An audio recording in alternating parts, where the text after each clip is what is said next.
ابھی وہ آدھے راستے میں تھے کہ تعاقب میں آنے والے دشمن نے آ لیا اور فائرنگ کی بچھاڑ کر کے دونوں کو چھلنی کر دیا۔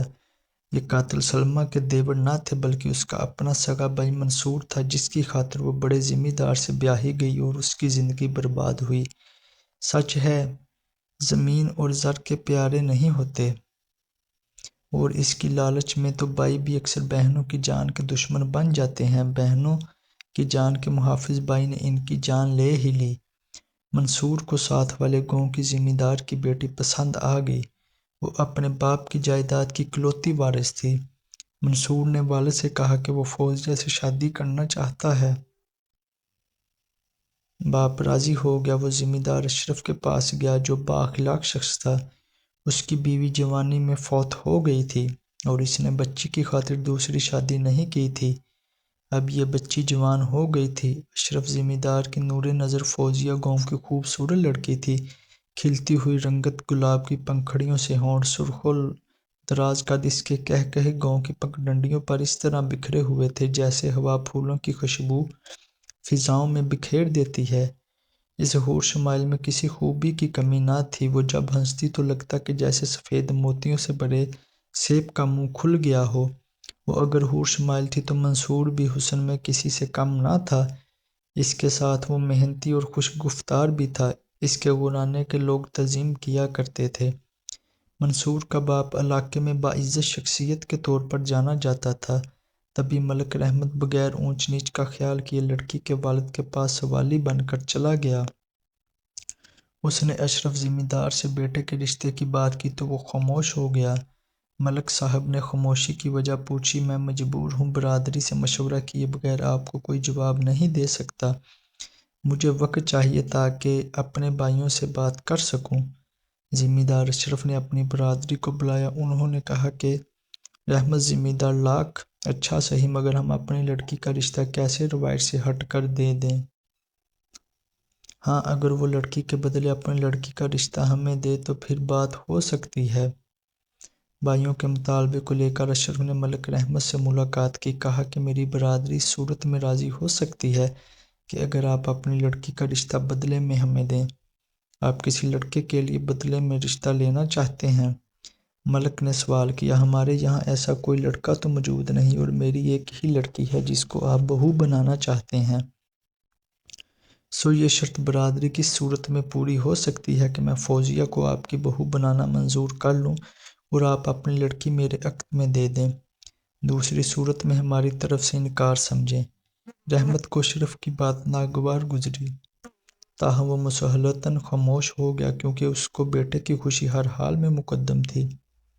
اس نے گھر آ کر بیٹے کو لڑکی والوں کی شرط سے آگاہ کر دیا۔ منصور نے برا ماننے کے بجائے باپ سے کہا، بابا جان، آپ نے عذرا آپی کی شادی بھی تو کرنی ہے۔ اس کی عمر کافی ہو چکی ہے۔ اس کو ذمہ دار کے نکاح میں دینے میں کوئی قباحت نظر نہیں آ رہی۔ اس طرح اگر اشرف کی اولاد بھی ہوئی تو اس کی ساری ملکیت ہمارے ہی پاس آ جائے گی۔ آپ اس معاملے پر ٹھنڈے دل سے غور کریں۔ آپا مجھ سے 10 برس بڑی ہے اور اشرف اس سے 15 برس ہی بڑا ہوگا، جبکہ اشرف نہ تو بدتمیز ہے اور نہ عیاش آدمی ہے۔ عمر کا فرق تو ہے، لیکن آپ کو آپا کے لیے شرافت والا جوڑ ہی دیکھنا چاہیے۔ کچھ دن غور کرنے کے بعد ملک رحمت راضی ہو گیا۔ اس نے سوچا کہ منصور صحیح کہتا ہے، کب تک بیٹی کو بٹھائے رکھوں گا، جبکہ اب تو عذرا کی شادی کی عمر بھی نکلتی جا رہی ہے۔ اس نے اشرف کو عندیہ دے دیا کہ مجھے تمہاری شرط منظور ہے، میں اپنی دختر کو آپ کے عقد میں دینے کے لیے تیار ہوں۔ جب اس بات کا علم عذرا کے ماموں کو ہوا تو وہ پریشان ہو گیا کیونکہ عذرا اس کے بڑے لڑکے کی منگیتر رہ چکی تھی، مگر اس کے بیٹے نے شہر جا کر اپنی مرضی سے شادی کر لی تھی۔ وہ بہنوئی کے پاس آئے اور کہا کہ تم عذرا کی شادی کسی اور سے نہیں کر سکتے، یہ میرے لڑکے کے نام ہو چکی ہے اور اس کے نام ہی رہے گی۔ اشرف کو صاف جواب دے دو۔ کیسی بات کرتے ہو قاسم، جب تمہارے لڑکے نے خود میری لڑکی کو رد کر کے کہیں اور شادی کر لی ہے تو پھر اس کے ساتھ منگنی کا استحقاق کہاں باقی رہ گیا جاتا ہے؟ کیا اب میں اس کی کہیں اور شادی نہیں کر سکتا؟ کیا عمر بھر اسے اپنے در پر بٹھائے رکھوں گا؟ اس وجہ سے کہ بچپن میں اس کی منگنی تمہارے بیٹے سے ہو گئی تھی۔ یہ تو سراسر ظلم ہے۔ قاسم نے جواب دیا کہ تم جانتے ہو کہ ہمارے یہاں مرد اور جگہ شادی کر لیتے ہیں، مگر وہ اپنی منگیتر سے دستبردار پھر بھی نہیں ہوتے۔ مرد دوسری شادی کرتے ہیں اور رضنا میرے مزمل کی دوسری بیوی ہوگی۔ میں ابھی جا کر برادری کو اکٹھا کرتا ہوں۔ اگر انہوں نے اس بات سے اختلاف کیا تو پھر تمہارا اختیار ہے کہ جو چاہے کرو۔ ماموں کی باتیں سن کر منظور سخت پریشان ہوا، کیونکہ اس کا باپ ادھر اشرف کو ہاں کہہ آیا تھا۔ اب اگر یہ لوگ عذرا کا رشتہ اشرف کو دینے سے پیچھے ہٹتے ہیں تو لازم تھا کہ ادھر سے بھی انکار ہی سننے کو ملتا۔ تب تو منصور کی جان پر بن جاتی۔ اس نے باپ کو ایک بار پھر سمجھایا کہ بابا جان، ماموں کو من مانی کرنے دو۔ اگر وہ عذرا کو مزمل سے بیاتے ہیں اور بیٹے کی دوسری شادی کرتے ہیں تو اس سے ہمیں کیا فرق پڑتا ہے؟ منگنی تو موجود ہے، ہم نے اسے بھی بیانا ہے۔ عذرا کی بجائے سلمیٰ کو اشرف کے عقد میں دے دو۔ اس طرح تمہاری دونوں لڑکیاں اپنے گھر کی ہو جائیں گی اور فوزیہ کا رشتہ ہمیں مل جائے گا۔ منصور بیٹے، پہلی بات تو ٹھیک تھی اور تمہاری تجویز میرے دل کو لگی، لیکن اس بار یہ رشتہ مناسب نہیں ہے۔ سلمیٰ بہت چھوٹی ہے، اشرف اس سے 30-32 برس بڑا ہوگا۔ میں اپنی بیٹی پر یہ ظلم نہیں کر سکتا۔ بابا جان، ہم بھی ماموں سے مخالفت مول نہیں لے سکتے۔ ایک تو ہمارے خاندان کا وہ سب سے خوشحال آدمی ہے، اس کا برادری پر زور چلتا ہے، اوپر سے وہ ہم سے دشمنی پال لے گا تو ہمیں بے وقت ہونا پڑے گا۔ وہ میری شادی کبھی اشرف کی بیٹی سے نہ ہونے دے گا۔ بیٹے کی منت سماجت سے رحمت کا دل پگھل گیا۔ بیٹیاں بھی اپنی ہوتی ہیں، مگر گاؤں والوں کی نظروں میں بیٹیوں کو ہی حیثیت ہوتی ہے۔ لڑکیاں اپنے بھائیوں پر قربان ہونے کے لیے ہی ہوتی ہیں۔ یہ کوئی نئی یا انہونی بات تو نہیں تھی جو منصور کہہ رہا تھا۔ کچھ کشمکش کے بعد احمد نے سلمیٰ کو اشرف کے عقد میں دے دینا قبول کر لیا، کیونکہ اشرف بھی تو ذمہ دار تھا۔ سلمیٰ باپ اور بھائی کے اس فیصلے سے باخبر سارا دن کھیتوں میں بھاگتی پھرتی تھی۔ اس کے ابھی ہنسنے کھیلنے کے دن تھے، ابھی تو وہ گڑیوں کے گھر بناتی اور ان کی شادیاں کرتی تھی۔ اس سے نہیں معلوم تھا کہ بہت جلد اسے بھی گڑیا بنا کر اس گھر سے رخصت کر دیا جائے گا، وہ بھی ایک عمر رسیدہ شخص کی دلہن بنا کر۔ ایک دن سلمیٰ کا دیور اس کے پاس آیا اور کہنے لگا، بھابی، بھائی جان نے زمین تمہاری دل جوئی کی خاطر تمہارے نام کی تھی، شاید انہیں ہم پر اعتماد نہ تھا۔ اب تمہاری بہتری اسی میں ہے کہ زمین واپس کر دو، کیونکہ ویسے بھی ہمارا مشترکہ کھاتا ہے۔ جب تک تم ہمیں مختار نامہ نہیں دو گی، ہم اراضی کے معاملات نہیں دیکھ سکیں گے۔ یہ زمین فی الحال تمہارے کسی کام کی نہیں ہے، نہ تو تم اس پر فصل اگا سکتی ہو، نہ ہی معاملات اراضی خود دیکھ سکتی ہو۔ تم کون سا خود حل چلا سکتی ہو؟ سلمیٰ خاموش رہی۔ اس نے سوچا کہ پہلے منصور بھائی سے مشورہ کر لوں، پھر ان لوگوں کو جواب دوں۔ کچھ ہی دن بعد منصور آ بہن کے پاس بیٹھ گیا۔ پہلے تو تھوڑی دیر ہمدردی کی، پھر اصل موضوع پر آ گیا۔ کہنے لگا، یہ زمین جو تمہیں ملی ہے وہ دراصل میری بیوی کے حصے کی تھی، وہ بھی تو اشرف کی اولاد ہے۔ اشرف نے اس کے حصے کی زمین اسے لکھ کر دی ہی نہیں۔ اگر چچا جان نہ دیں، میں کہاں مقدمے لڑتا پھروں؟ بہتر یہی ہے کہ تم اپنے حصے میں سے آدھی زمین مجھے لکھ دو۔ بھائی کی بات سن کر سلمیٰ حیران رہ گئی کہ آخر ان لوگوں کو کیا ہو گیا ہے، یہ سب کیوں اتنے لالچی ہو گئے ہیں؟ اس نے فیصلہ کیا کہ وہ زمین کسی کو نہیں دے گی، بلکہ اپنا اور اپنی بیٹی کا تحفظ کرے گی۔ جب بھائی نے دیکھا کہ بہن مطالبہ نہیں مان رہی تو وہ اس کے دیوروں کے ساتھ مل گیا۔ دوسرے دن جب سب لوگ ہال کمرے میں بیٹھ کر یہ میٹنگ کر رہے تھے کہ سلمیٰ کی زمین کیسے واپس لی جائے، دیورانی نے ساری باتیں سن لی۔ وہ نیک دل عورت تھی اور خوف خدا رکھتی تھی۔ اس نے سلمیٰ کو خبردار کیا، دیکھو، اگر تم نے زمین انہیں نہ دی تو یہ تمہیں مار ڈالنے کا ارادہ رکھتے ہیں۔ افسوس کی بات یہ ہے کہ تمہارا اپنا بھائی بھی ان کے ساتھ ملا ہوا ہے۔ انہوں نے منصوبہ بنایا ہے کہ تمہیں مار کر تمہاری لاش کو غائب کر دیں گے۔ حیرت کی بات یہ تھی کہ ان دیوروں سے زیادہ اس کا بھائی شفاق ثابت ہوا۔ اس نے کہا کہ سلمیٰ کو مار کر لاش ندی میں بہا دیتے ہیں اور سب کو بتا دیں گے کہ وہ کسی کے ساتھ فرار ہو گئی ہے۔ دیور بولے کہ مارنے سے بہتر ہے کہ اس پر بس چلنی کا الزام لگا کر اسے دور دراز علاقے میں بیچ دیا جائے۔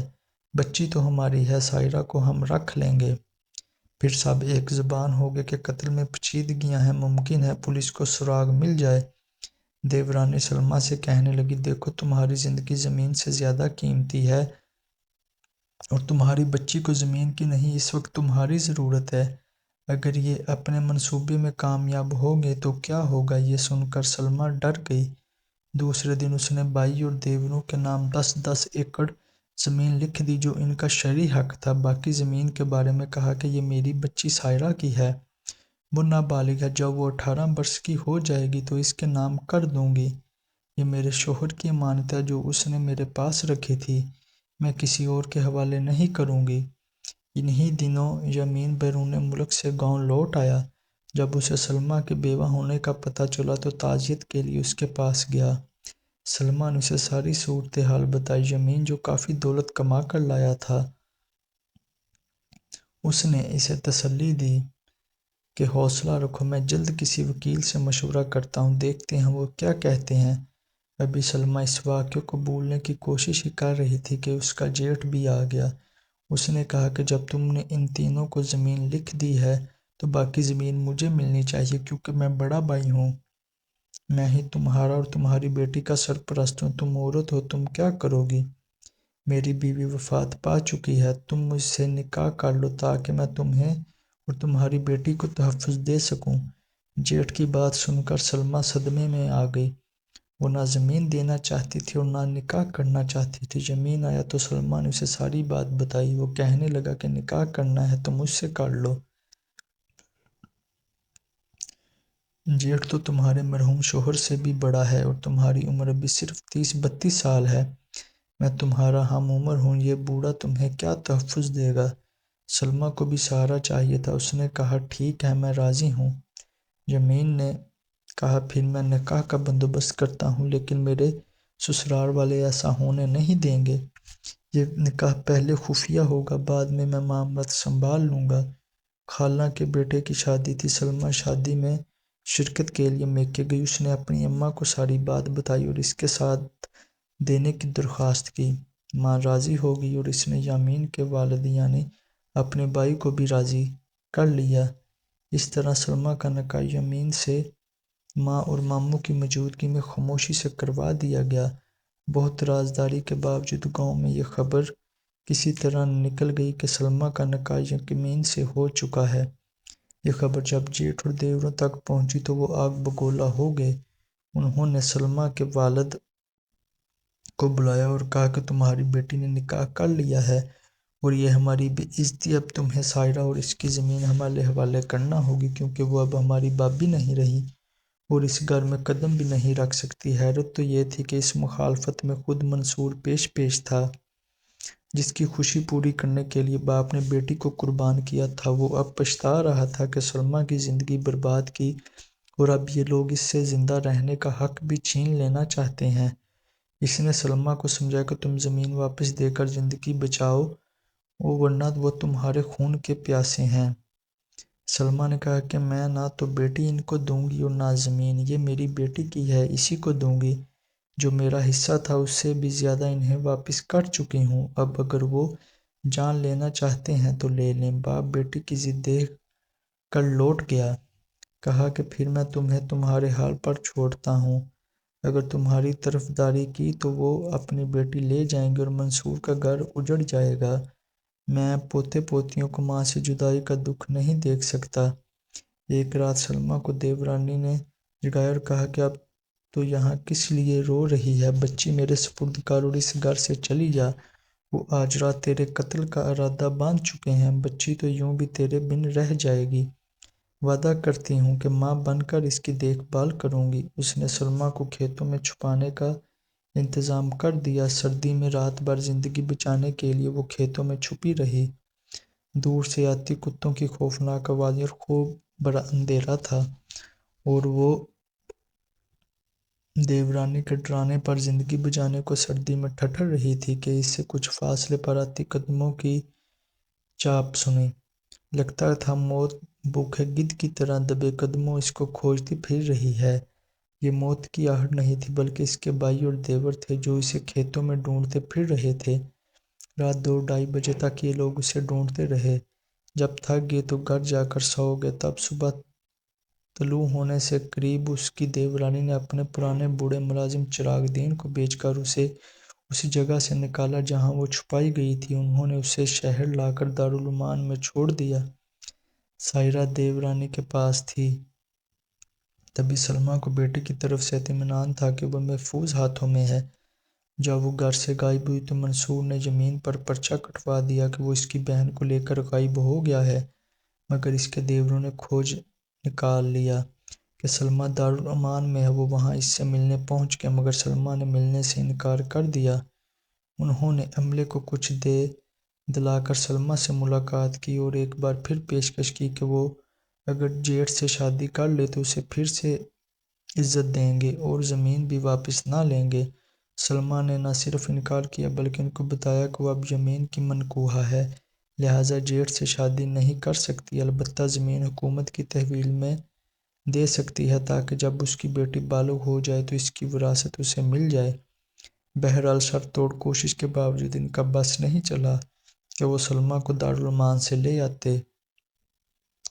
کیس عدالت تک پہنچ گیا۔ عدالت نے سلمیٰ کے بیانات سننے کے بعد اس کے حق میں فیصلہ دیا اور اسے زمین کے ساتھ جانے اور اپنی مرضی سے زندگی گزارنے کا حق مل گیا۔ عدالت نے اسے اس کے شوہر یمین کے حوالے کر دیا اور بچی کو بھی اس کی تحویل میں دینے کا حکم صادر کر دیا کیونکہ وہ ابھی ماں کے ساتھ رہ سکتی تھی۔ سلمیٰ اور یمین بچی کے ہمراہ کسی دور کے شہر جا بسے تاکہ ان لوگوں کی نظروں سے اوجھل ہو جائیں جو ان کی جان لینے کے در پہ تھے، اور وقت گزرنے سے ان کا غصہ ٹھنڈا ہو جائے۔ 7 برس گزر گئے۔ یمین کے ساتھ سلمیٰ اپنی خوشی سے زندگی جی رہی تھی۔ ایک روز اسے اپنے والد کی وفات کی خبر ملی تو وہ نہ رہ سکی اور باپ کے جنازے کے وقت وہاں یمین کے ہمراہ چلی گئی۔ اس کا خیال تھا کہ اب تو اس کے دیوروں نے اس بات کو بلا کر ناراضگی ختم کر دی ہوگی۔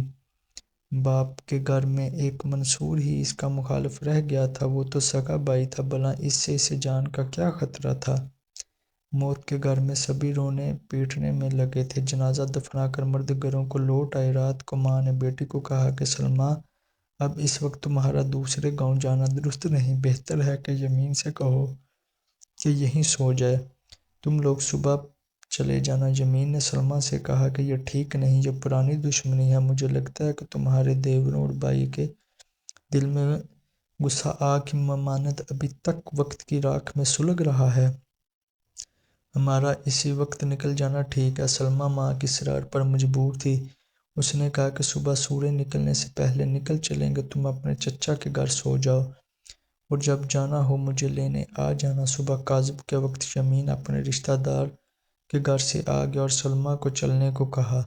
وہ آنکھیں ملتی اس کی موٹر بائیک پر بیٹھ گئی، منہ تک نہ دھویا۔ ابھی وہ آدھے راستے میں تھے کہ تعاقب میں آنے والے دشمن نے آ لیا اور فائرنگ کی بوچھاڑ کر کے دونوں کو چھلنی کر دیا۔ یہ قاتل سلمیٰ کے دیور نہ تھے بلکہ اس کا اپنا سگا بھائی منصور تھا، جس کی خاطر وہ بڑے زمیندار سے بیاہی گئی اور اس کی زندگی برباد ہوئی۔ سچ ہے کہ زمین اور زر کے پیارے نہیں ہوتے اور اس کے لالچ میں تو بھائی بھی اکثر بہنوں کی جان کے دشمن بن جاتے ہیں۔ بہنوں کی جان کے محافظ بھائی نے ان کی جان لے ہی لی۔ اشرف کے بھائیوں نے جب اپنی بہن فوزیہ کو وراثت کی زمین میں سے حصہ نہ دیا تو منصور نے اس کا بدلہ اپنی بہن کی جان لے کر لیا۔ خود اس کی ماں نے تھانے میں گواہی دی کہ سلمیٰ اور یمین کے گھر سے نکلنے کے بعد اس کا بیٹا منصور بندوق لے کر ان کے پیچھے گیا۔ میں نے بہت روکا مگر وہ نہیں رکا، کہا کہ آج تو میں سلمیٰ کو اس کی ہٹ درمی کا مزہ چکھا کر رہوں گا۔ منصور گرفتار ہو گیا۔ اس نے اقرار کر لیا کہ زمین واپس نہ کرنے پر اس کے دل میں بہن کے لیے غصہ تو پہلے ہی بھرا ہوا تھا، اس نے یمین سے اپنی مرضی سے شادی کر کے اس غصے کو اور بڑھا دیا۔ تبھی سے وہ موقع کی تلاش میں تھا۔ باپ کی وفات والے دن اسے موقع مل گیا اور اس نے تہیہ کر لیا کہ آج اپنے اندر کے انتقام کو ٹھنڈا کر کے دم لے گا۔ منصور کو عمر قید ہو گئی مگر سلمیٰ اور یمین تو جان سے گئے۔ اگر آپ لوگوں کو میری کہانی پسند آئی ہے تو کمنٹ سیکشن میں اپنی رائے کا اظہار ضرور کیجیے، اور اگر ابھی تک آپ نے میرا چینل سبسکرائب نہیں کیا تو میرا چینل سبسکرائب کر لیجیے گا۔ شکریہ۔